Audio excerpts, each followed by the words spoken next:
Well, g'day. I've just woken up, fed the fish, emptied the water out of the dehumidifier, and I've made myself a coffee. How cool is my cup? Duff. I'm feeling a little shaky this morning. Been a rough night. Had a few beers last night, walking the dog. Actually, no, we walked in the afternoon, that's right. See, I told you it was a rough night. Went for a much longer walk than usual and drank all my beers and got rather exhausted, but when I got as far as I got, I sat down because it was a bit cool in the day, and there's a beautiful spot down the bottom of the hill what we walked down, and there's just a lovely grassy spot with this awesome tree. So I just sat down against the tree and soaked up the sun with my face and my eyes, and it was gorgeous. And I guess that's what I'm going to try and rant about today. I did want to do a bit of talk about diet as well, but we'll save that for another time. Basically, just use common sense. Don't overeat. Eat foods that are rich in enzymes, which is basically living foods. We have an enzyme stomach. I used to think it did nothing, that it was just a useless appendage or something, but the appendix. But it's actually quite vitally important. If we eat foods that have no enzyme content, we produce our own. Like, we will produce some in our saliva as well if we chew our food properly, so we can digest it, so that on the molecular, cellular level we can get something out of it. We've got an incredible system. It's amazing that we can survive as much as we do, and the things we can eat without killing us. So yeah, the more enzyme rich your food is, especially things like, say, fresh fruit or vegetable juice just made, really easy to digest. You get a lot of vital nutrients out of it. Well, it's part of the aging process, is using up your enzyme potential. So, oh yeah, big shout out to my grandmother today, 102 years old today. Still living in Bathurst, still living in her home. Good on you, Nana, you're awesome. My other grandmother, Mary Scott Stewart, she died many years ago. She was a lovely old dear, spitting image of the Queen of England. Only she wasn't a reptile, she was a beautiful lady. I'm going to talk a bit more about her, actually. That was the reason I started this rant. But longevity, that's health and vitality, that's why we're here, to enjoy life, have a good time. That's why in my coffee I've got some secret ingredients too. If I can stop shaking.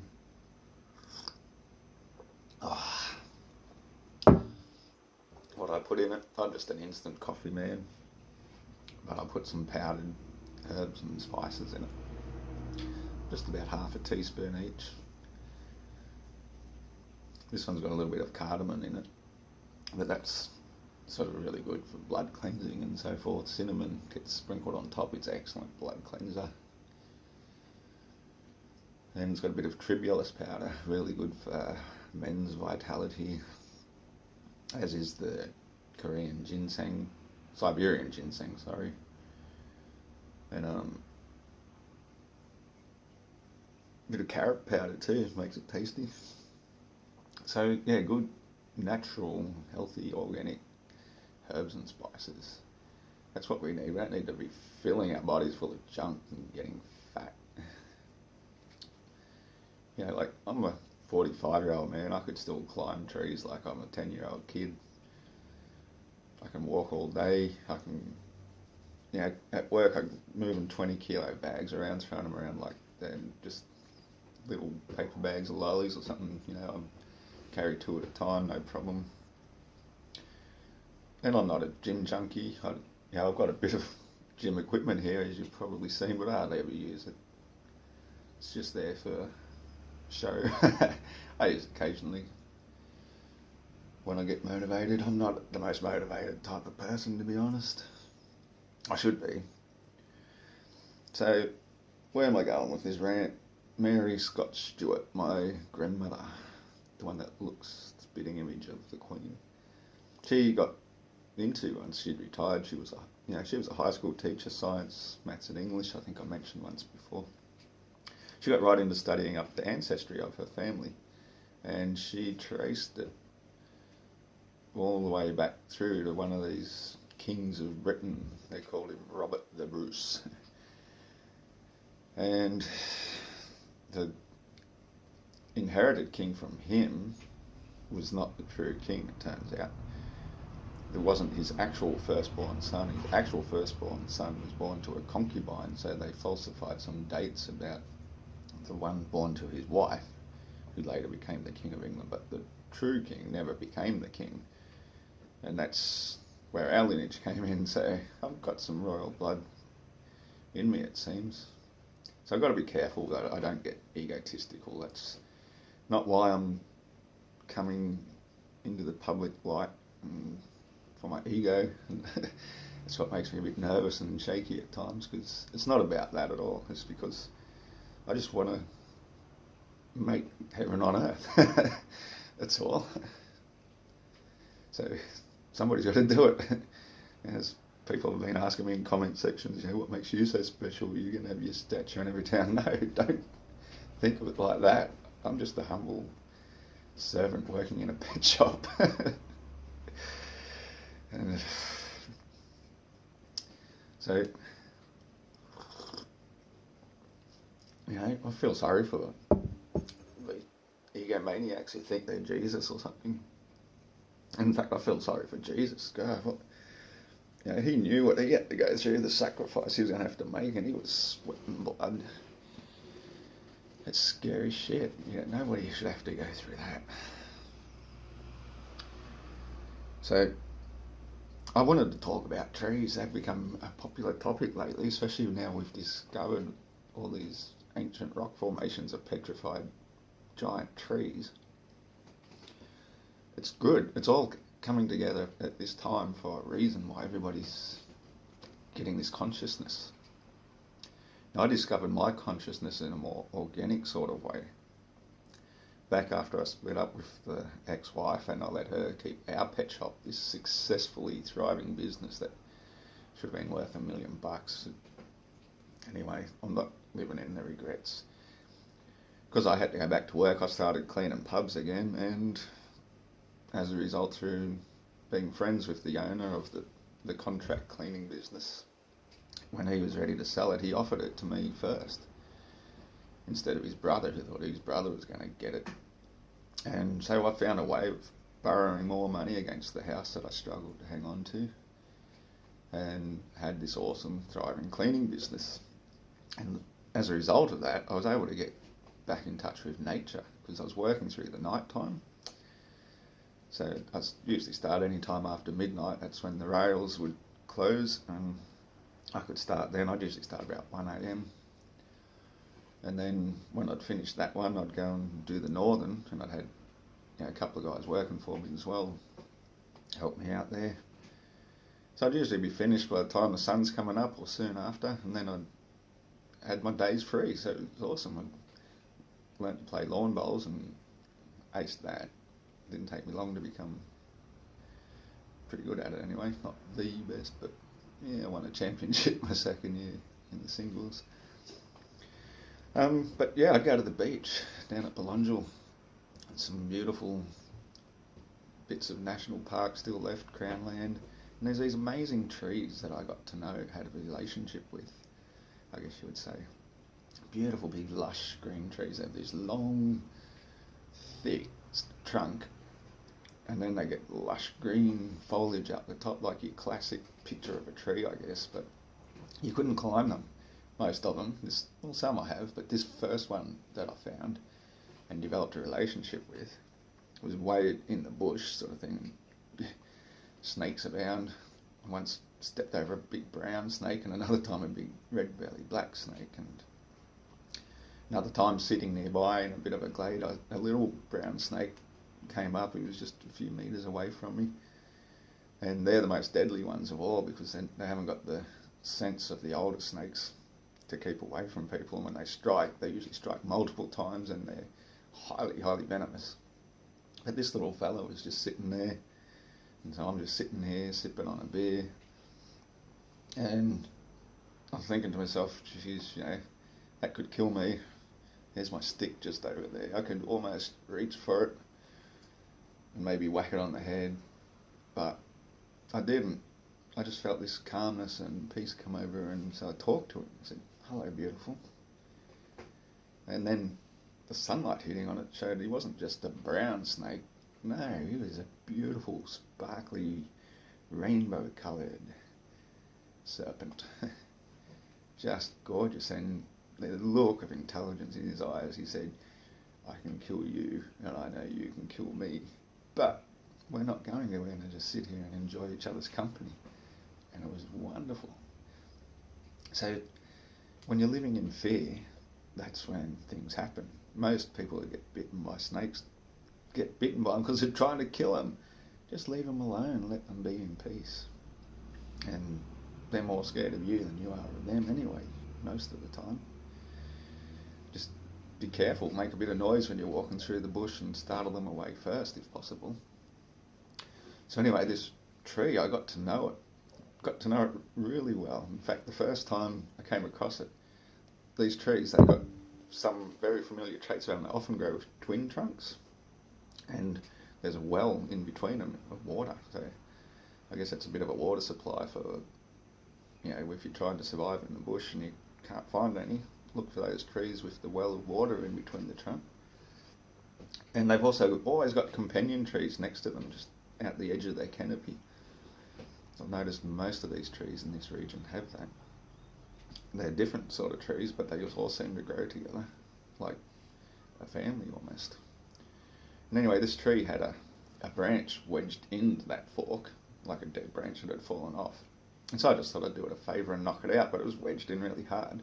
Turns out I had this little multi-tool in my backpack with my beers and my blanket and towel and whatnot. And so I had this little multi-tool. It's got a little hammer end on it. I've probably got it nearby actually. Don't matter. Don't need props for this story. So the point is I just tried to tap this branch out for it. Tap, tap, tap, tap, and I dropped the tool and it fell into the well. That rhymes. I'm a poet, eh? Dropped my tool into the pool. And so I put my arm down in it as far as I could go. Couldn't reach it. It was further than the length of my arm, so I was like, shit, bloody trees outsmarted me. It took me a few visits. So this tree and I, we had a mutual sort of understanding. And believe me, she was furious with me at one point. She thought she was smarter, and she was, but she shared her knowledge with me eventually. I think she was sort of screaming rape when I first got up her. And as I say, it's near impossible to climb. I was going through the mystery, how am I going to climb this tree? It's a gorgeous big tree. I really, really wanted to get up into her branches because you could see once you're up in there, it'd be like, it's almost like a natural tree house in its own way. It was just, but you couldn't climb it. It was way too high. I was thinking of getting a piece of rope and throwing it over one of the branches and trying to climb it that way. But I thought, not only is that cheating, it's just, I'm not a rope climber, so I had to solve the puzzle. I eventually solved a couple of the puzzles. The first one was getting my tool back. I had a wire coat hanger, one of these plastic coated ones actually, which was cool because, I don't know, for some reason using bare metal didn't seem right. And eventually I managed to hook out my tool after racking my brain several times how to get it out. So that's why I've got it back when it should be lost at the bottom of this well inside the tree. But to climb the tree took me several goes to work up the courage as well. The companion tree next to it was just a small spindly little thing. And I could climb it really easily, but it was really sort of wobbly and wasn't quite designed to hold somebody of my size. And if I stood as high as I possibly could, I could just almost reach the bottom branch of the big tree.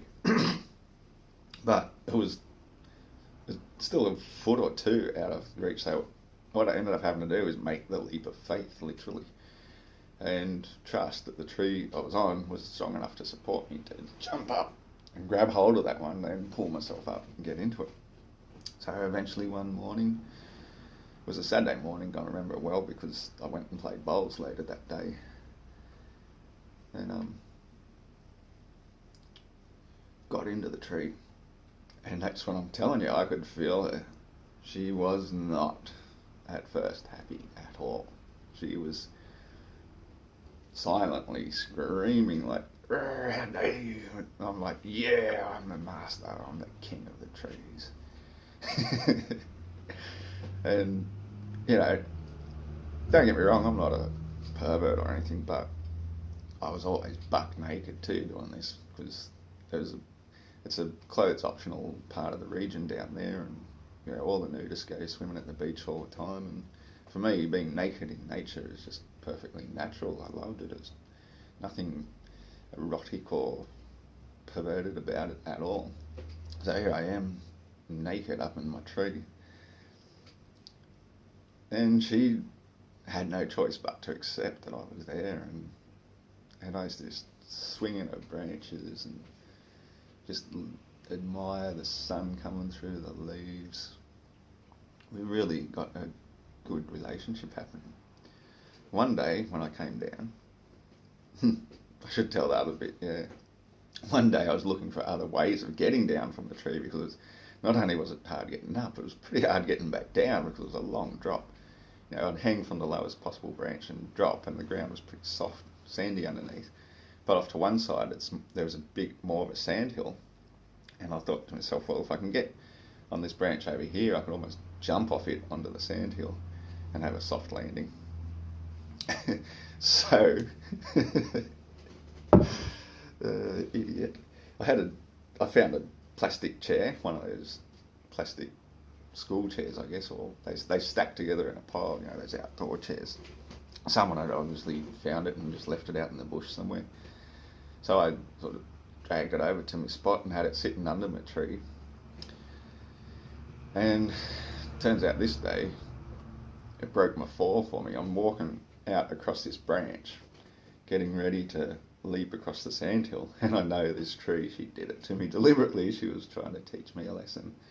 She snapped the branch off while I'm standing on it, and I just fell crashing to earth, hit the chair, and fortunately it didn't cut off anything vital or hurt myself more than a few scratches. I was like, "You cheeky bugger of a tree." Taught me a lesson. So now I'd usually go there most times. I went to the beach, I'd swim in the ocean. Every time I'd get to the water, you know, standing naked in the sun, I'd feel the water rush to my feet, and I'd go, "Hello, mother. Thank you for embracing me." And I'd wash myself in the ocean. Still get there occasionally. And then I'd often go back and meditate by my tree for a while. Well, this particular day, for no particular reason, I decided to put my head on the ground in front of the tree and do a headstand so that my back was up against the tree and my head was in this soft, loamy soil, and of course naked. And as I'm laying there meditating upside down, I felt my head sinking into the soil, and what I felt was like connection with the trees. Like the trees have got their heads in the soil and they spread out these big hairy roots to get in touch with the soul of Mother Earth, and they gain all this wisdom and knowledge of ancient times, that all these ancient trees have always held the secrets of the world.